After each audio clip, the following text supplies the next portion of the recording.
চুপ করে আছো কেন? বলো কি বলতে চাও?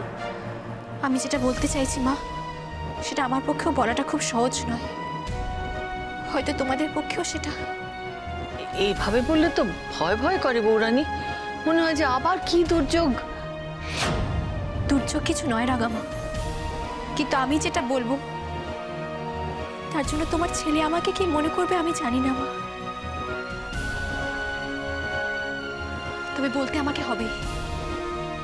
আমার বিবাহিত জীবন খুব বড় নয়,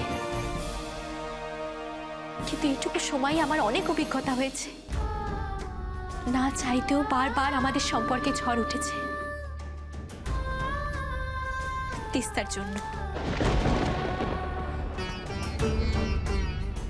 আবার আবার তিস্তার কথা উঠছে কেন? ওই চ্যাপ্টার তো ক্লোজড। দাঁড়া অখিল, ওর কথাটা আগে ওকে বলতে দে।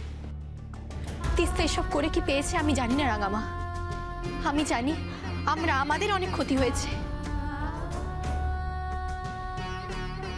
আমরা হয়তো সবটা মানিয়েও নিয়েছিলাম, কিন্তু এবার আর সেটা সম্ভব নয় মা।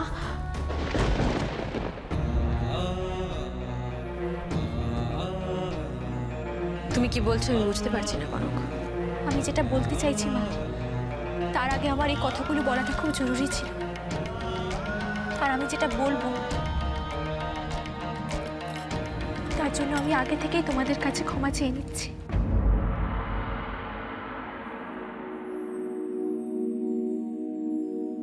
পারলে তোমরা আমাকে ক্ষমা করে দিও।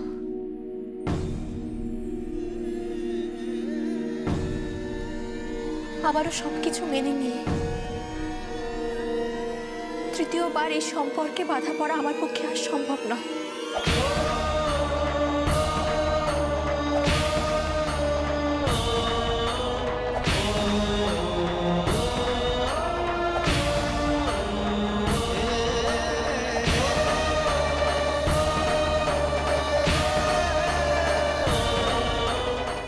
বৌরানী, বৌরানী তুমি বুঝতে পারছো তুমি কি বলছো? আমি জানি রাগামা, আমি অনেক ভেবেই বলছি। আমি পারবো না আর এই সম্পর্কে জড়াতে।